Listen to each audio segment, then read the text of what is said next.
York Jets actually play football. And again, I joked a little bit. We're going to hear moral victories brought up a lot later today on all the shows as you listen to the fan all day. Keep it locked here. You know you're going to hear a lot about moral victories and how you feel coming out of this game, and the fan base should feel good. And it's one of those, it's tough. It's not easy. You lose on a 60-yard field goal. You watch Aaron Rodgers beat you. He throws 4 touchdown passes. You have a critical mistake from Gibson and a fumble. You've got, Quincy Williams with a bad late hit that ends up continuing a drive in the third quarter that leads to a Steelers touchdown. You got Garrett Wilson not being able to hold on to the ball in the end, which is tough. I mean, he got hit almost immediately, but as Bart Scott was saying and he was tough on them. But Bart Scott was saying, hey, you're a $30 million wide receiver. You want to hold on to that football. You got plenty of things to still be upset about losing that game that you absolutely played well enough to win in, but that's the difference. The New York Jets played well yesterday. Defensively, there's definitely some issues, and obviously, Brandon Stevens, the opposite cornerback to Sauce Gardner, was a problem. They went after him all game long. But I thought the Jet team, you look at it, all the questions about this team have been offensive. And that's really why you'll talk about moral victories, because it wasn't just that you were right there to win the game. It wasn't just that it's a 2-point loss, then you covered or whatever. I don't know, whatever. It wasn't just that it took a 60-yard field goal to beat you late. It's that you did it in a manner where your greatest strength was your perceived weakness. And you expect the defense to get better. You expect the mistakes to stop. You're hoping that Gibson, whoever's returning kicks from this point on, won't fumble. You're hoping you clean that kind of stuff up, and you expect this defense to be better. And 34 points is way too many points, don't get me wrong. But you kind of were heading into the season wondering what the hell was this offense going to be. At least I was. I don't know how you felt, Jet fans. At 888-808-1019, call me up. Maybe you all had confidence that Justin Fields was going to play the way he did yesterday. Maybe you had confidence this team was capable of scoring 30 points. I didn't know what Breece Hall was going to look like. Speculation at the start of the offseason that they could move him. The dynamic between him and Allen and how that tandem is going to work. And he comes out and is electric. And he rushes 107 yards on 19 carries. The running game was there. You're worried about how the offensive line's going to run block with Vera Tucker going down. It comes out and it plays it's just as good. Tippmann moves over, does a great job. The offensive line looked good. You ran the football. You blocked it up. You're worried about this passing game. The entire camp, the entire preseason. Not sure if you can be able to complete any kind of passes. And Justin Fields throws a bomb touchdown to Garrett Wilson, who looked good in this game. The tight ends are getting involved. He's moving around the pocket while still looking down the field, even on that last play, which I guess is getting criticized a little bit because he might have been able to run for the first down. He's still, while he's running, looking to make a play down the field with the passing, with his arm. That's what he should be doing. I had no problem with him throwing it to Garrett Wilson there to end the game. Unfortunately, Garrett Wilson couldn't hold on. Keep his eyes down the field, making plays with his arm while eluding the pass rush. I thought he played way better than I could have expected. I mean, truly, I thought there was some good amount. They completely, on the naked boot, had Pittsburgh completely fooled. I mean, there were some killer plays in there that cost you the game, absolutely, and the defense has got to be better. And the other cornerback, with the departure of Reed, had really hurt you in this game. And plus, it's also Stevens from his time in Baltimore. Pittsburgh knew him well and were able to game plan against him, as Sauce was pretty much on Metcalf the entire game. And you even got that lucky fluke play where it's bouncing all over the place and falls into Metcalf. Like, a lot of different things had to happen for the Pittsburgh Steelers and Aaron Rodgers to come into that building and win. And a lot of it is still the same. And I thought, it's unfortunate. The coach talked about cleaning it up, and we talked about his accountability. But, I mean, ultimately, you come out of that game as a Jet fan, and you say to yourself, like, this is what I talked about in the opening of the show a little bit, the new and old. Like, hey, I might have an offense here. I should have a run game. Like, that shouldn't go anywhere.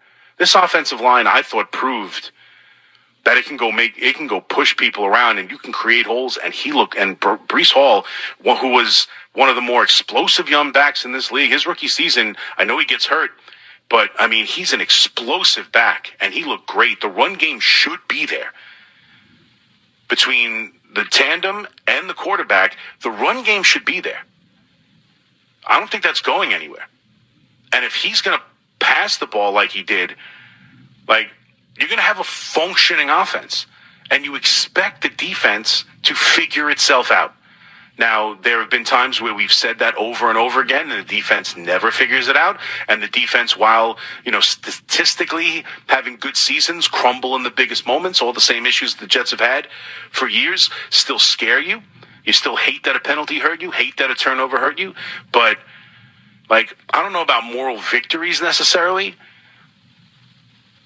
But my faith in the team moving forward is a hell of a lot stronger than what we saw from the New York Giants, clearly, because I was concerned about what their identity was going to be, and they kept telling me the identity is going to be line of scrimmage, run the football, line of scrimmage, run the football, and that's exactly what you saw. You saw them execute a game plan, go out there and play well. Plain and simple. Plain and simple. They lost the football game.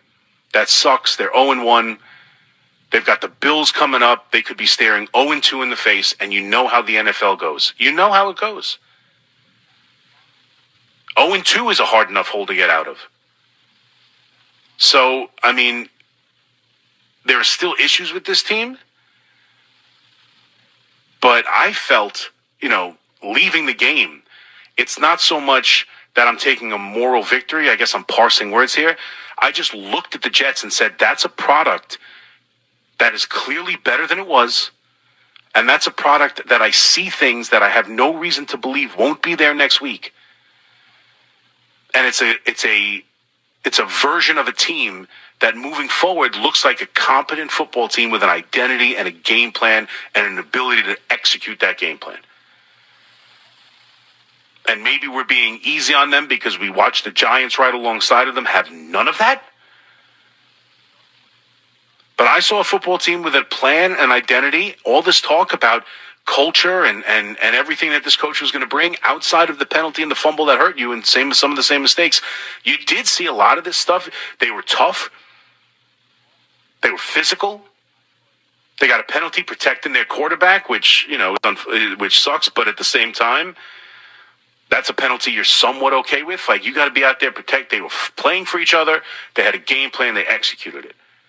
You saw a lot of positives.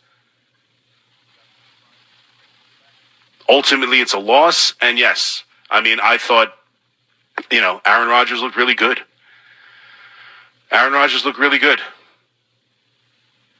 And, the turnover and the back-to-back scores were tough, but they end up coming back and taking the lead again.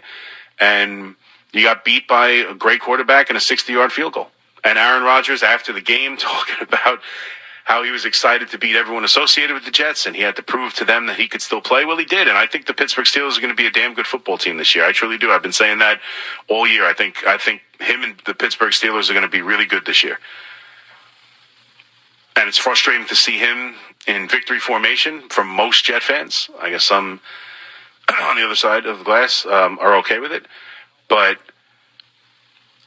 I just thought that it's a game that you can take a lot from.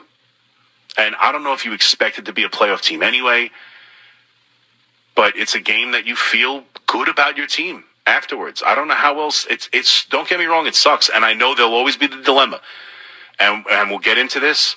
Right now, I'm sure many of you Jet fans don't want to hear this or don't care about this and are just looking to have some confident football and the young kids giving it to you. But again, Justin Fields, is this him? And even if this is him, how good is this? And is this the kind of guy you want to give a long-term contract to? Is this the next? Because that's always the question, right? Obviously, we know with the Giants that it's not Russell Wilson. It's not Jameis Winston. The next future quarterback of the New York Giants is Jackson Dart. It's just a matter of when we see him. The Jets are in the middle of this transformation and this new era, and they're going to try and figure out who the future quarterback of this team is. The biggest question any franchise has to answer before they can consider themselves real contenders for a Super Bowl. Is Justin Fields the kind of quarterback that can get you to a Super Bowl? And this first game, I thought he looked really damn good. But that's what they're going to wrestle with at the end of the year, depending on how he plays. Now, they might be in a position where they have no other choice. If they win some games and they're too far away to draft a young quarterback, and I doubt you're going to find one in free agency, so they might be stuck into giving Justin Fields a contract. But you can win football games with what we saw yesterday. There is no doubt about it. You can win a lot of football games. You can be a playoff team. You can win playoff games with what, at least what I saw. I've been down on Justin Fields. He was part of my wheel of quarterback crap in the offseason. I hated the signing. I still don't know how I feel about it. He played better than I thought he could. That was an impressive first game in a Jets uniform for Justin Fields. And we'll see if it continues. It's going to be an interesting interesting season to debate whether or not he's the guy moving forward, how many games he has to win, how well he has to play, how dynamic he has to be in both the run game and the pass game. But for the first go-round in a Jets uniform, he looked in complete control. Nothing surprised him. He didn't run with like a chicken with his head cut off. He ran with a purpose. He ran with his eyes down the field. He made plays off the run, throwing it down the field. He threw a beautiful deep pass for a touchdown to a wide open Garrett Wilson, but still made a nice pass, completed it, touchdown, made a pass over the middle and kind of, fit it into a small window. I thought he played well. And I think off of the first game after the years of crap that Jet fans have seen, to have a new regime, a new head coach, new coordinators, new GM, new everything, and to step on the field and do exactly what they told you they were going to do is refreshing. And so, yes, it's a loss. Yes, it's frustrating. Yes, they have a Buffalo Bills team who just pulled off a miracle on Sunday Night Football with, the current MVP and an absolute magician in Josh Allen. Just an absolute magician. That game last night was incredible. They're down 15 points in the fourth quarter. What was it, 6 minutes left, 5 minutes left? Now, they get the fumble from Henry, but man, oh man, Josh Allen just wills this team to victory. They are not as good as Baltimore. They are not as good a roster. They are not as good a defense. They are not as good a team. They don't have the weapons that Baltimore has, and yet Josh Allen just finds a way. And they find a way to lose, too. That's the other side of that story last night. For everything, as good as Lamar Jackson is, as great as Derrick Henry is, as talented as that roster, as good a coach as John Harbaugh is, they find ways to lose these big games. They're up 15 points, trying to make a statement after losing to them in the playoffs last year. They're up 15 in the fourth quarter, and they blow that game. Unbelievable. And Josh Allen's ability, it's to watch that game and then watch the Giant game. It's hard the Giants aren't playing NFL football. It's that plain and simple. The Jets played NFL football. It was a disappointing loss. I get it.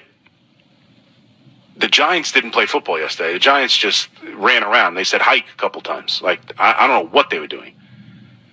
Because I watched a real football game last night. That was a classic. That's one of the great opening primetime, opening season primetime games I can ever remember. What a classic game last night. And Josh Allen, he's throwing a Coleman, he's throwing a Shakir. I know those guys are talented. I'm not saying they're not, but they are not. Flowers is far better. That team is just better. And yet, Josh Allen just wills it into existence, man. He is unbelievable. They are both, to watch Lamar Jackson and when we think of these great quarterback, it's always going to be Patrick Mahomes versus this one, Patrick Mahomes versus that one right now. And obviously you go back, Peyton and Tom was constantly going back and forth in AFC championship games. Sign me up if this is the next 5 years of these two guys going at it every year in the postseason. That game was just tremendous. What a great football game. What an absolute great football game.